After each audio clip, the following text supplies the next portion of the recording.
FlipAnythingUSA.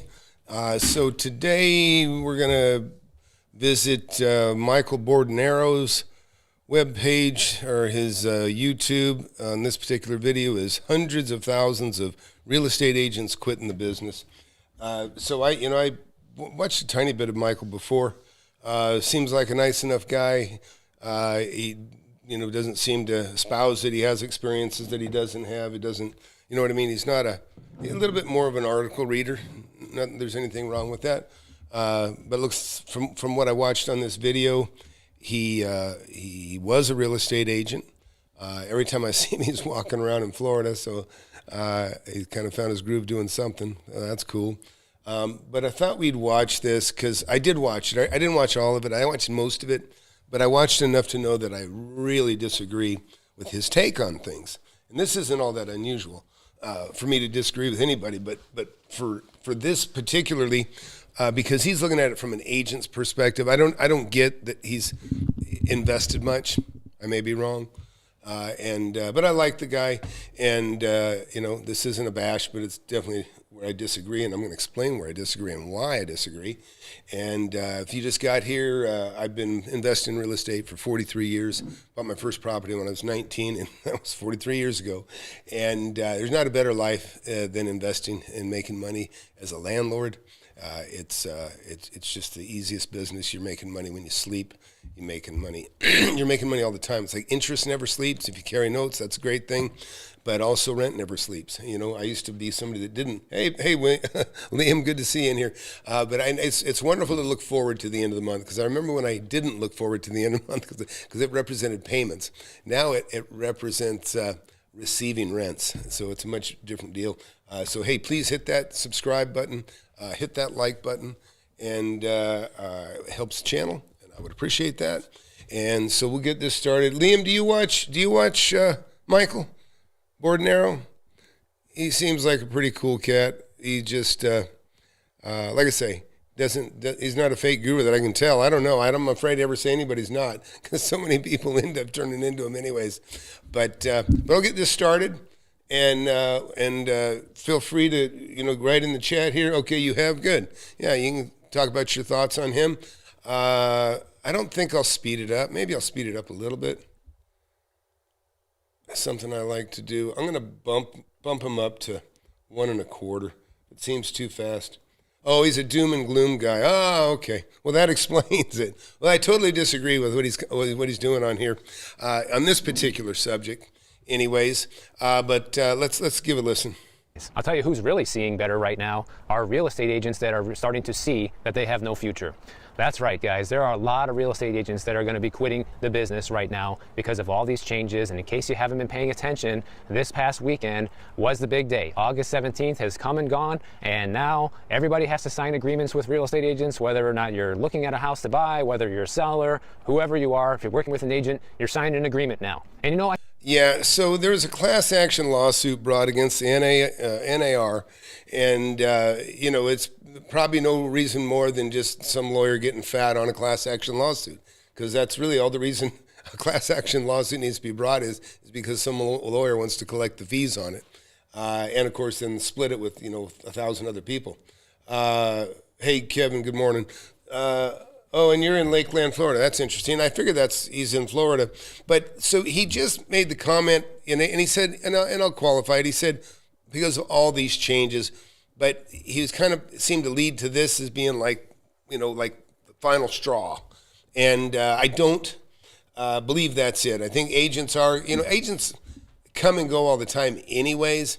But as soon as it gets tough, just like all these fake gurus that, claim to have expertise investing, they fade up quickly. Next thing you know, they're selling Bitcoin or some other scam because the real estate, the interest rates don't work out for getting people to invest with them.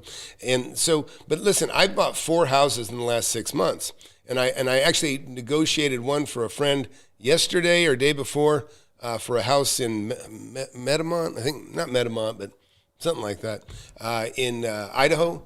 And this business of this new thing they rammed down it was just an excuse for a lawsuit as far as I'm concerned. There was really nothing really behind it. And I'm going to explain why.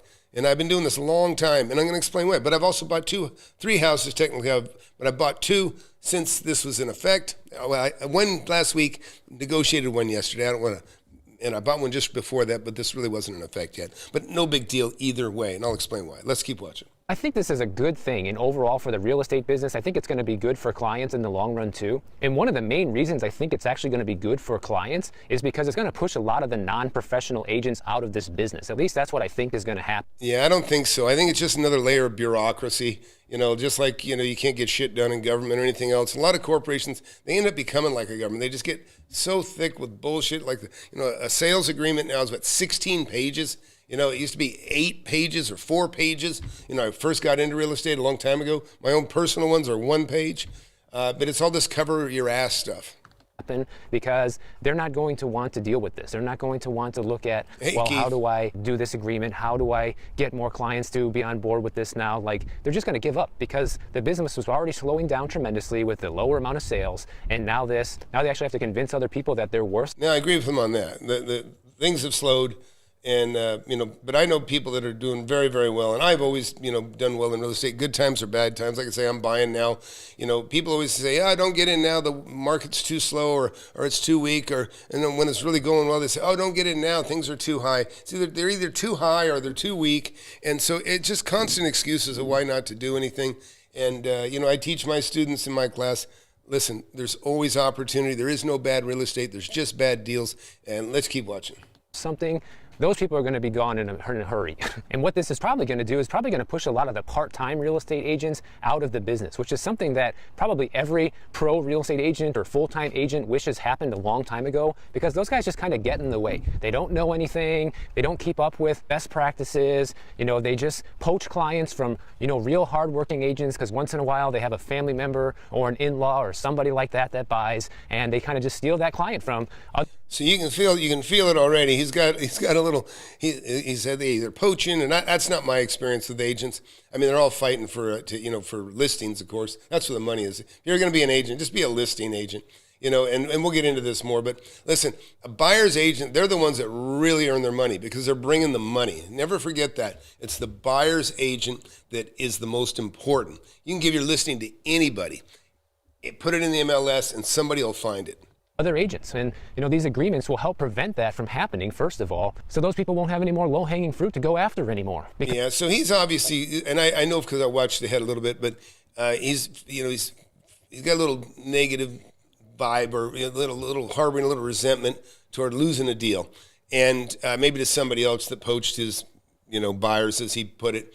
But the thing is I tell all agents, I don't sign any exclusivity agreements with anybody ever. We're not married. I'm an investor. I'm buying real estate. The way it works is you bring me a deal and I'll buy it. You bring me something that I don't know about that's not in the MLS, it's not on LoopNet, Crexy, or one of these other, online things. Bring me something I don't know about.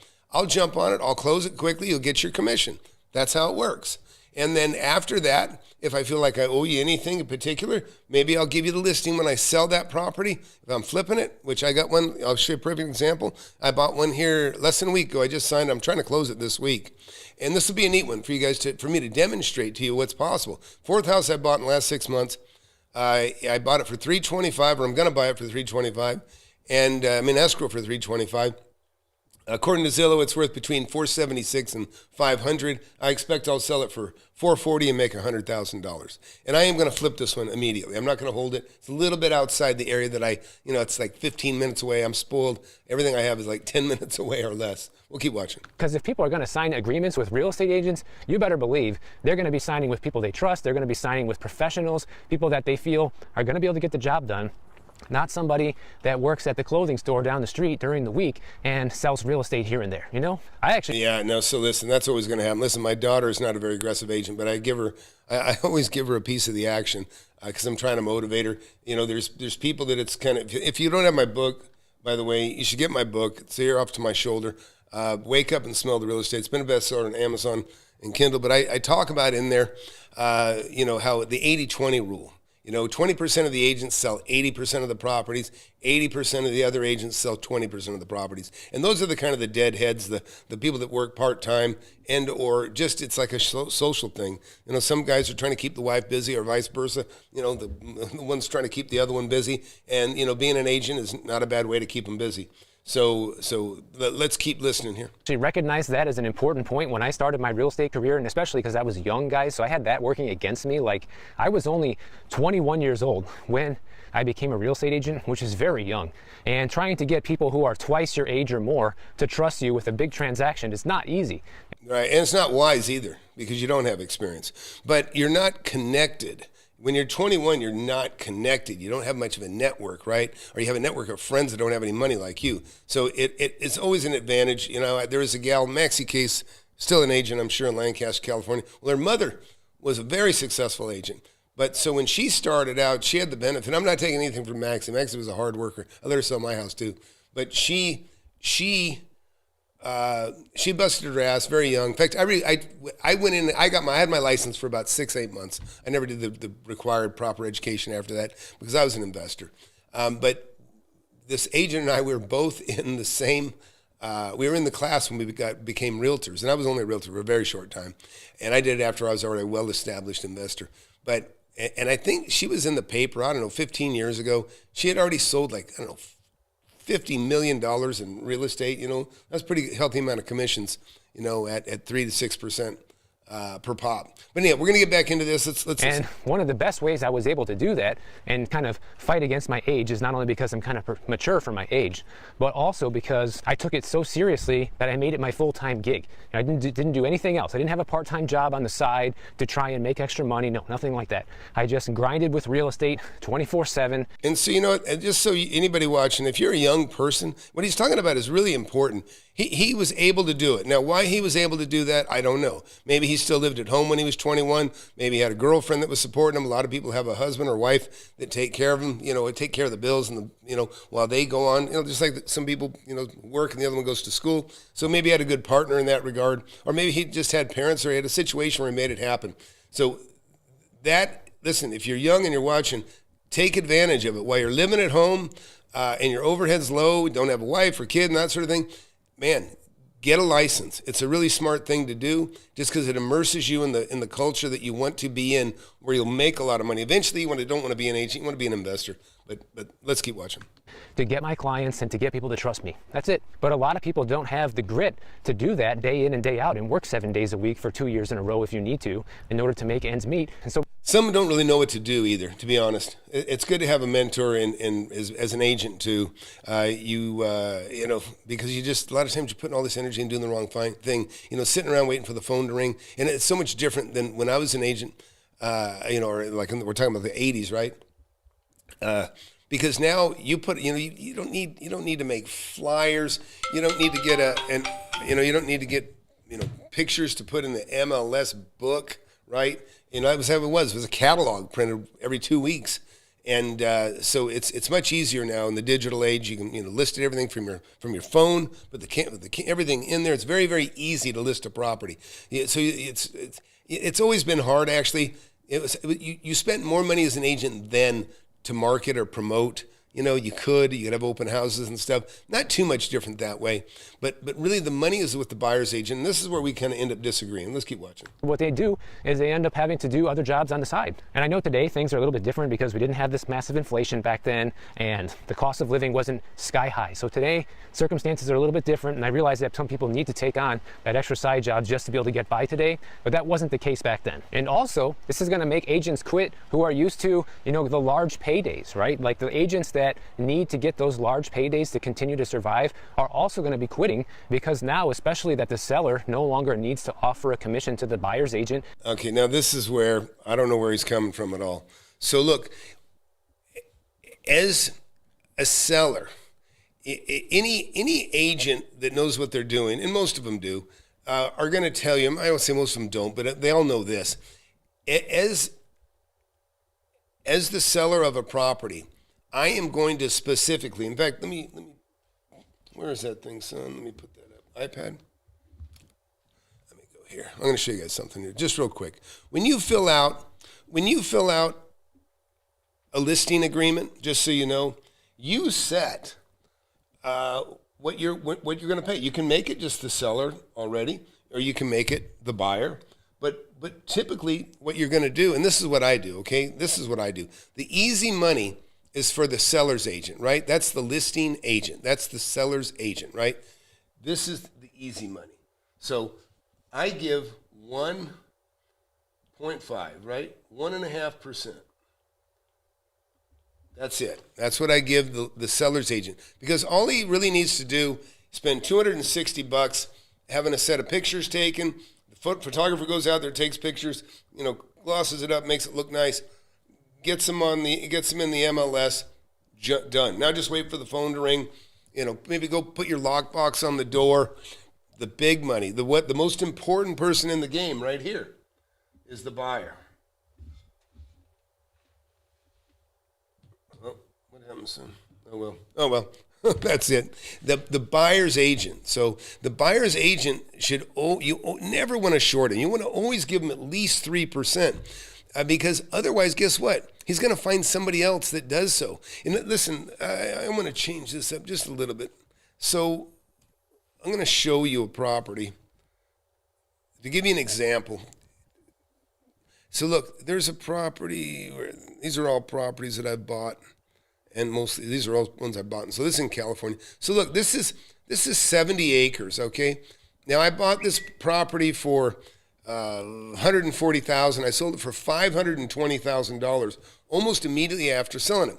Well, what do you think I did on the listing when I put the listing up? Back then, and I don't even know what it is now, but land would usually be a that was my mom there. Would be a 10% commission. We'd pay a 10% commission on a land sale, because usually they were smaller. The land would be less than a house, so the agents would push it up to like 10%, because they didn't want, otherwise the land wouldn't move, right? Nobody would really try that hard. So I always give 3% right here.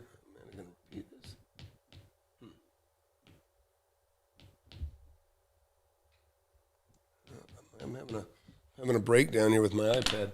Anyways, 3% to the to the buying agent, because that's the guy that has the money. He's the money bags coming to the table. So you never ever want to lose sight of the money, and they're the ones that do most of the work. So let's get back here to Michael and let him continue on. He's going to talk about how he got a little burned on a real estate deal he did.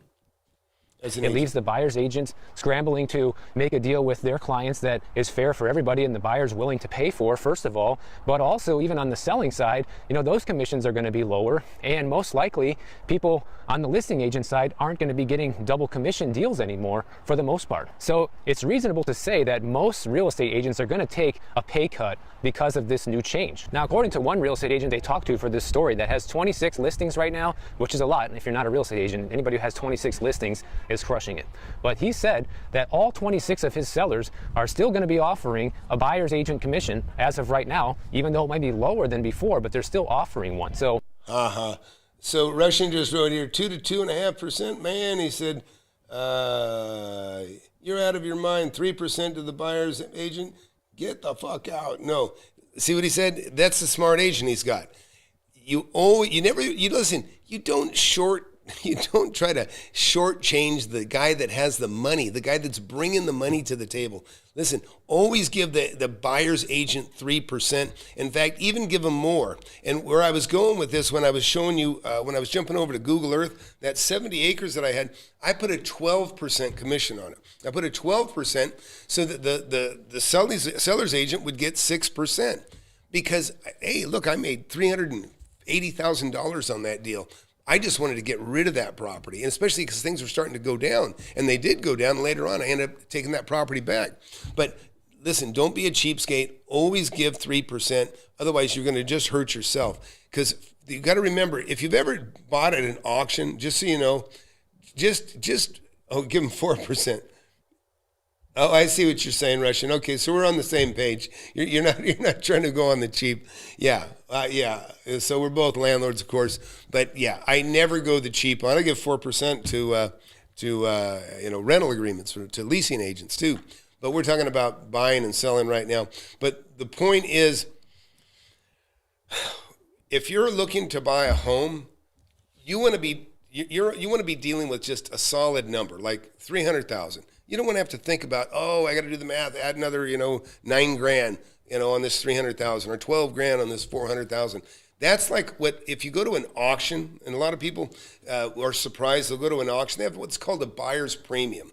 So what they've done is they've taken this and they're trying to change it into having a buyer's premium. That means you pay over and above the price you agreed to pay. So you'd say to the buyer, I'm going to pay 3%, or I'm going to pay whatever, 300 grand or whatever the price is, and now I'm going to add 3% on top of it. And that's why these agents, and the kind of agents were getting upset and scrambled about, I think it's a big zero. It's a big nothing, because everything that I list, you can bet I'm going to put 3% in there for the buyer's agent, just like, what's this guy's name, son? Cardinero, what's his name? Michael Bordenaro. So I keep murdering this guy's name. Like Michael Bordenaro said, his buddy, 26 listings, every one of them. Because why would you want to make your property less attractive to the general public? This is something that I also predicted that I believe would happen as this change happened, and so far you are seeing that in many cases. And what you're kind of seeing is the industry standard that was 6% commission, 3% for buyer's agent, 3% to seller's agent, go down by 1 percentage point basically overnight. All the sellers are at least saying, okay, so Russian wrote, he actually clarified, I'm glad you did. He said, I'm a landlord. I give 4% total, 2% to the buyer, 2% to the seller. So no, we're off. I totally disagree with what you do, Russia, and I'll tell you why you're hurting yourself. You're making your listing less attractive. If you're an agent out there and you got a buyer, you got somebody with money, you're going to take him. You want to take him and do the best thing for the person, anyways. Well, when you reduce the prize for somebody finding a buyer for your property, you're going to be the last one they show. They're going to take you to everything else that's what the seller wants, but they're going to jump over you because you're being a cheapskate. You're trying to save whatever 1% on the sale, and this guy's trying to pick up 33% more of a commission, because that's what that 1% is to you, but to the agent, that's 33% of the price. He doesn't want to give up 33%. He's going to look at the other listings. So I think you should rethink that, because what's going to end up happening is you're going to go to the bottom of the list as far as the agents go, and that's how they'll punish you, is they won't show your property. And you'll probably be the last person to sell, all things being equal. So let's keep listening to Michael. Well, I'll pay the buyer, but you're going to get 2.5, and they'll get 2.5. Or maybe the seller's agent will take a little bit more and give less to the buyer's agent now. But what this really does, guys, is it makes agents prove their value. It makes them prove their worth. It's like, I disagree. I don't think it changes a thing. It doesn't really change a thing. It really, if like he said, the agent that he just talked about listed all 26 of his listings all have the seller paying 3% to the buyer's agent. And so I don't see the big drastic change. I don't see any impact whatsoever. I bought 2 houses, and both of them, the sellers also were paying the commission. And here's the deal. What do you think I'm going to do if I'm offering on a property and they say, oh, no, you got to pay the commission? I'm going to say, okay, take another 3% off your price. It's just kind of silly. Anybody who's working with them is agreeing to pay them in writing. So you need to convince them, like, why should I pay you? Why are you the person that should get thousands of dollars from me? That easily weeds out the losers. But it's also a good thing at the same time, because now that you have your buyers locked into contracts, you don't have to worry about them disappearing to the part-timer that only does 2 deals a year and steals clients from professionals. Okay, so now he's talking about basically like a marriage, right? He's talking about having the sign, that signs, I'm your exclusive agent, I'm your exclusive agent. Or maybe if it's listen, I've signed an agency agreement, but it's only been for this one property in this window of time. It's not forever. It's not a marriage. And so what Michael's talking about here is the exclusive listing agreement, it sounds like, or at least exclusivity to the one agent, because he doesn't, I mean, he sounds like he was burned. He's going to talk about something in a minute here too. Let's jump back to Russian here for a minute. Once listing is in LS, my house sells itself. Nah, sorry, buddy. I mean, maybe they'll find it, and maybe you at some point there, I'll say that. Everybody can find your house if they're on the web and they go into, Redfin or that sort of thing. But as far as having a buyer's agent working to get you sold, then you're taking a chance on that. But I agree with you. It's more of an open book out there now. More people can have access to the information, Redfin, and et cetera. And so, but you're actually going to make the NAR thing reinforce a little more, really, because what's probably might happen is the seller's agent or the buyer's agent, he's going to figure out how he's going to finagle another 1% out of his rep, or I'm sorry, out of his customer. So I don't know. It'll be interesting. But I agree, but not everybody looks in there. A lot of people like to say, just go find me a house. So I know you dig in, everything looks, I see everything. I'm always the first one there, and anything I like, that's part of how you make money. But I don't think you can take it for granted that everybody sees it. A lot of people just go to an agent, and the agent says, okay, and they set them up so they get direct delivery to their email. Believe me, they'll probably be passing on yours if they're going to lose 33% of their commission on the buy side. But I don't know why you think it's got to be equal for the selling agent and the buyer's agent. Because the selling agent, all he does is put it on the MLS, like you say. Why do you want to pay 2% for that? Now they're not going to be able to do that anymore because they're signed with you. So I think what you're going to see is a lot of agents, especially the ones that don't do a lot of deals, realize like, oh, the next time I go to show a property, I need to have someone sign this contract, and they're going to be speechless whenever it comes time to explain why this person should actually pay them. They won't have a good answer. And here's the reality, guys. If you come across a real estate agent right now, as of the middle of August in 2024, that can't explain their value or doesn't even know much about this change, already they should be off your list as a potential agent to work with, because clearly they haven't been paying attention, and that just goes to show you that they're really not in the loop of the business, and you should be hiring somebody who is. In fact, there's a little list here that I found of 4 signs you need to get a new real estate agent, and I didn't write these. These are not my original ideas, but I read through them, and they're actually pretty good, and I agree with all of them, so I want to give them to you here. So here's how this whole story came about. This guy that wrote this said that when his mother passed away, him and his brothers had to hire a listing agent to sell her house. And he right away said he knew that they were in trouble when the agent casually remarked that she got into real estate to see and judge strangers' homes. So right away, that's a big red flag, because this is somebody who's not a professional. They're just a looky-loo themselves that want to see everybody else's house and see what everyone else is up to, okay? And despite hearing this... Listen, you got to vet your customers, right? You got to vet. Anybody wants to, the people just love to take your time up, have you show them homes, and they're not even sincere. That's why you make them get a pre-qualification letter. You make sure that they've already been to the bank and that they prove that they have the financial capacity to buy. This is how you vet your client. If you're an agent, you say, well, do you have a pre-qualification letter? Well, you need to get that. If I'm going to represent you, if I'm going to run around looking for you, I need to know that you can afford it. I need to see the funds in the bank. And it's just the smartest thing you can do anyways, because nobody's going to take you seriously anyways if you don't have those things. They decided to hire this non-professional anyways, which ended up backfiring. And sometimes people need to go through this, right? Sometimes people need to hire somebody that wasn't good at the job in order to find out where did they go wrong, what did they do wrong, and how can I hire... See, look, I'm on both sides of that, because I've made a lot of money off of agents that aren't so bright, right? I know of a guy, I should say. I knew the guy, but in 30, 40 years, got a $5.2 million property for $160,000. And it was because the ignorance of an agent. And this goes back to what I teach in the class there, but you're going to find out that inherited money is like the most squandered wealth in the world. People that inherit money don't appreciate it, and to their detriment. Listen, I've bought millions of dollars of property, and made millions of dollars off people taking the properties and putting them up for sale and not doing their due diligence and relying on an agent that really didn't know how to price the stuff. Somebody better next time around. Well, that's exactly what happened to this person. Now, first of all, if you're a seller and you want to hire a real estate agent, you should be contacting people in my description. Just kidding, but yeah, you should.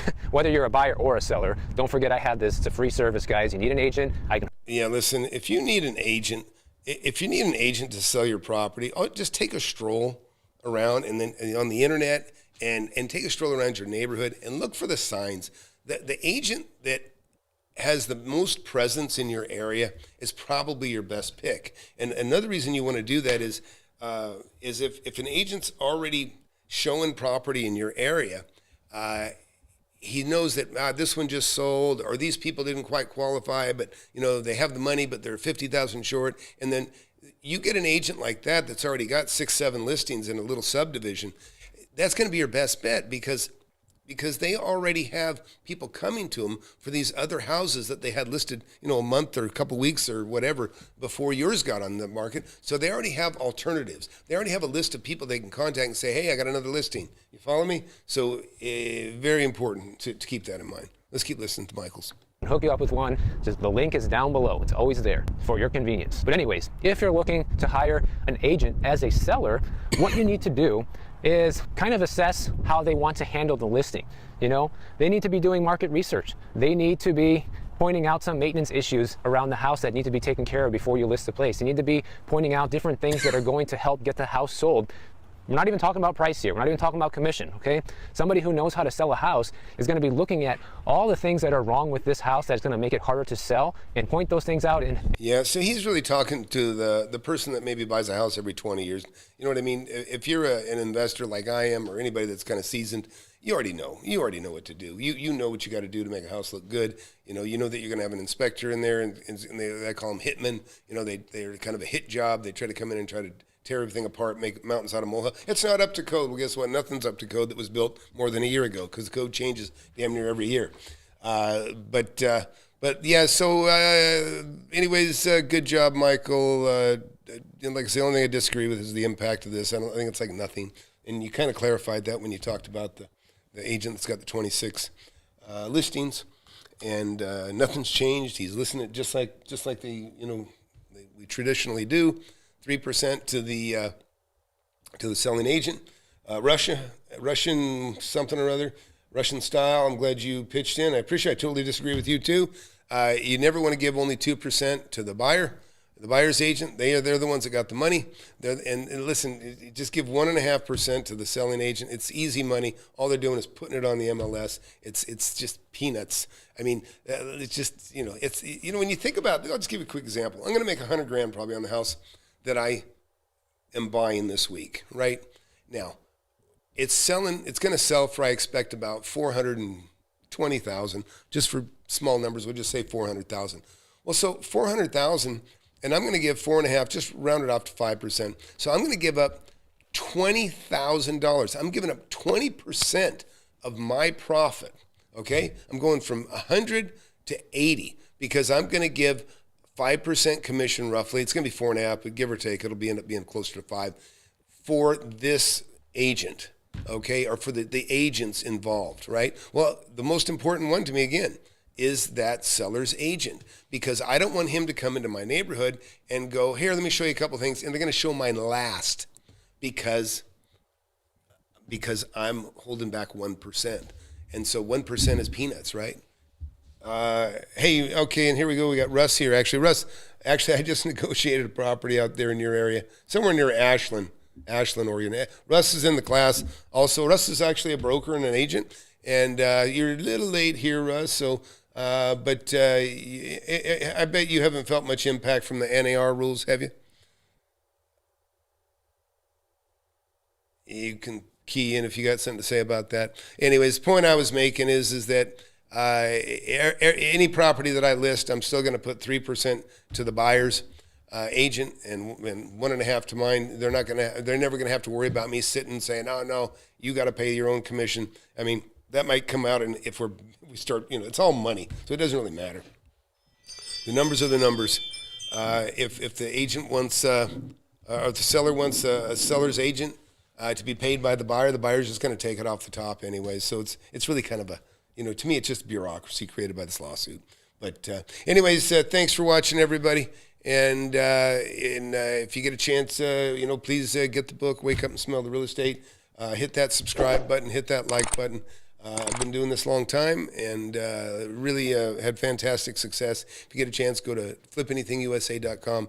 See all the millionaires that are in my class. People. Russ actually here is one of them. He's wanted to get into commercial property, learned what he wanted to know, and he's just been taking off like crazy and doing fantastic stuff. Thanks again for popping in, Liam and Russ and other people in the class and new people here again. Please hit that subscribe button and look forward to seeing you all sometime soon. Got a webinar tomorrow night, 7 p.m. Might do one at 4 p.m. as well. Russ commented, he said, just more paperwork to sign. All buyers, my sellers are still paying 2.5% to 3%. Yep. Yeah, to the selling agent, correct? So again, please hit that subscribe button and get into a webinar. And you can talk to me to direct. 43 years of doing this stuff. There's almost no property that you drive by, no type of property that you drive by every day that I haven't owned. See you later. You want to learn how to make millions of dollars in real estate? I've made tens of millions over my lifetime, and I'm showing people how to do it. Get in my free webinar. I have it every Thursday, 7 p.m. Central. Go to the link below, FlipAnythingUSA.com/webinar. Sign up for it. You can talk to me face-to-face if you want. Don't waste any time. Hit that subscribe button. Hit that like button. You don't want to miss my channel. I've been doing it for years.